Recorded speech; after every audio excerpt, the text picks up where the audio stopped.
Hello dear student, welcome to WBB KP knowledge হ্যাবে তোমাদের স্বাগত। তো তোমাদের জন্য একটি খুবই খুশির খবর নিয়ে চলে এসেছি।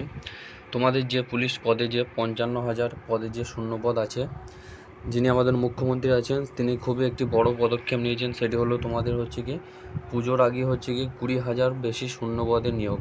এটি তোমাদের অফিসিয়ালভাবে একটি কর্মসংস্থান পেপারতে তোমাদের দিয়ে দেওয়া হয়েছে। তো তোমরা এখানে দেখতেই পাচ্ছ তোমাদের এই পেপারটি স্পষ্টতে তোমাদের এখান থেকে জানিয়ে দেওয়া হচ্ছে যে তোমাদের পুজোর আগেই প্রায় 20,000 শূন্য পদে তোমাদের নিয়োগটি হবে।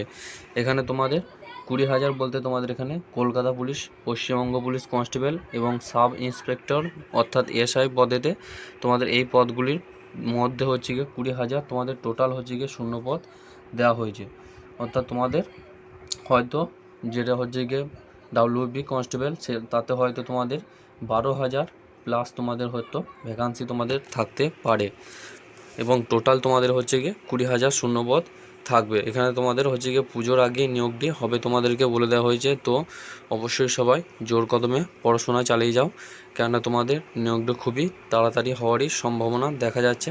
এখানে তোমাদের যিনি মুখ্যমন্ত্রী আছে তিনি স্পষ্ট জানিয়ে দিয়েছেন যে তোমাদের প্রচুর শূন্যপদ বাকি আছে, সেই শূন্যপদগুলি তোমাদের পূরণ করা হবে। এবং তোমাদের আবগারি দপ্তরও এখানে বলে দিয়েছে যে যেহেতু তোমাদের 7 বছর ধরে তো কোনো আবগারি দপ্তরে নিয়োগ হয় নাই, তাই সেখানেও অনেক শূন্যপদ আছে। তো এখানেতেও তোমাদের ভ্যাকান্সি দেওয়া হবে পরে, সেটিও তোমাদের জানিয়ে দেওয়া হয়েছে এই কর্মসংস্থান পেপারের মাধ্যমে। তো অবশ্যই কেউ আর বাড়িতে বসে না থেকে অবশ্যই পড়াশোনা চালিয়ে যাও। এবং যারা হচ্ছে গিয়ে একবারই ডিমোটিভেট হয়ে পড়েছিলে যে তোমাদের কোনো ভ্যাকান্সি আসবে কি আসবে না, তো এই পেপারটিতে তোমরা দেখে বুঝতেই পারছো যে তোমাদের খুব তাড়াতাড়ি তোমাদের ভ্যাকান্সি আসতে চলেছে। তো এই ভিডিওটি তোমাদের বন্ধুদের মধ্যে তোমরা বেশি বেশি করে শেয়ার করে দাও, যাতে তোমার বন্ধুরা জানতে পারে এবং সবাই পড়াশোনা শুরু করতে পারে।